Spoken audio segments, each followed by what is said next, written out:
Hey Stallions, I'm Elliot. And I'm Tyler, and welcome back to another episode of SFDTV. This week, we're celebrating Hispanic culture. We asked a few students on why their culture was so important to them.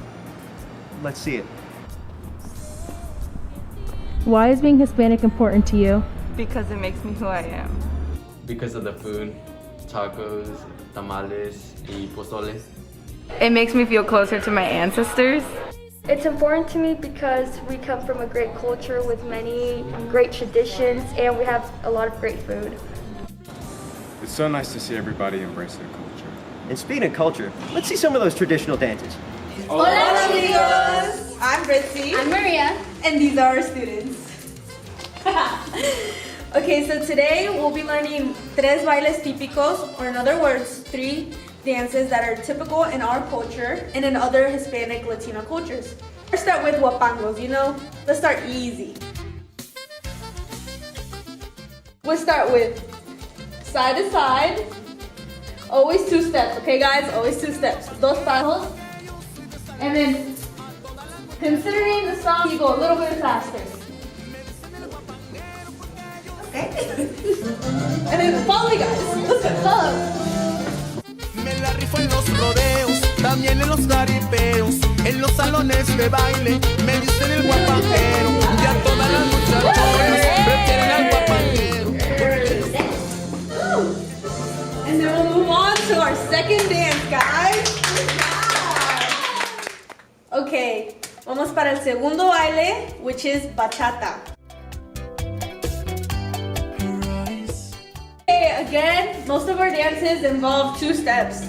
So the 2 steps go to the right first. 1, 2, move your hips up and down, okay? Ready, set, go.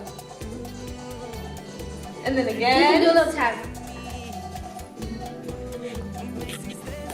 There you go, guys. Ooh, okay. Okay, you can. And then, you can do partner work. You can do partner work. 1, 2.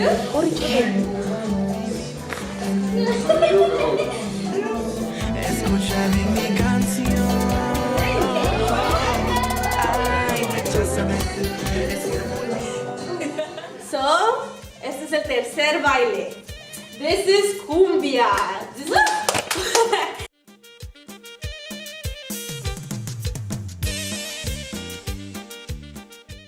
This is considered one of the most difficult because there's a lot of varieties of it. This cumbia is in a lot of the Hispanic countries, a lot of the Latino countries. It's danced very differently depending on where you come from. And this is how our style of dancing is. So we'll teach you guys. You guys ready? Yes. Cross it. Tap. Again. Tap. Do very, very, very simple steps. Okay. 1, 2.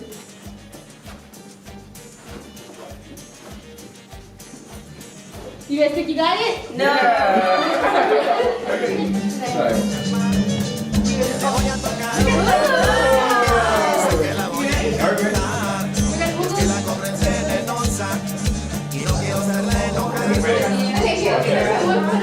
Gracias. You guys did great. Gracias. Feliz Día del Mes de la Herencia Hispana. Thank you for watching us. Adios. That was amazing. You know what I find amazing? What's that, Tyler? The celebration of Dia de los Muertos. I could not agree more.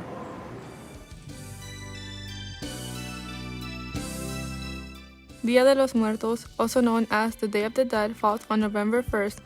Day of the Dead is a major celebration in Mexican culture. During the event, we honor family members who we have lost. We set up altars honoring as well as celebrating the lives of our relatives who have passed. Marigolds, also known as flowers of the dead, due to their bright colors, are used to celebrate the brightness of life instead of the bitterness of death. We honor the dead with festivals and lively celebrations which consist of food, drink, parties, and activities our relatives enjoyed in their life. The most meaningful symbols of Dia de los Muertos are calacas and calaveras, which you will see throughout the holiday. Skeletons and skulls appear on dolls, parade masks, and candied sweets. Calacas and calaveras are almost always portrayed as enjoying life, often in fancy clothes and entertaining situations. Through our celebrations on Dia de los Muertos, we keep alive the memory of our loved ones.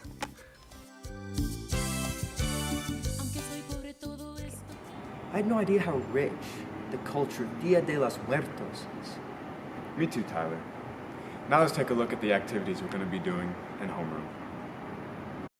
For activity 1 for our Dia de los Muertos activity, we are creating sugar skulls in memory of a specific loved one or a group of people, such as those who have lost their lives in war or those who have lost their lives during a terrorist attack.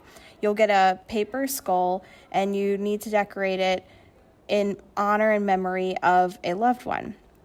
So they could be decorated with some representation of that actual person. For example, if your grandma loved to bake apple pies, maybe you want to draw a piece of a pie or a pie on the skull. For activity 2, you're writing a letter to your loved one or the group of people who passed on. No one is going to read this letter but you. It's a way to communicate with them personally.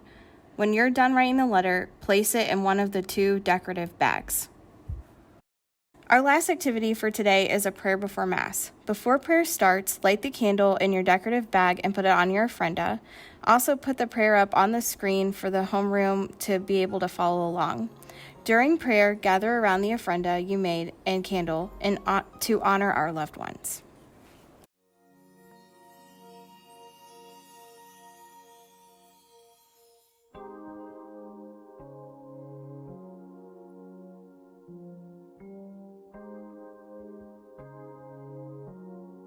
Thank you for watching this episode.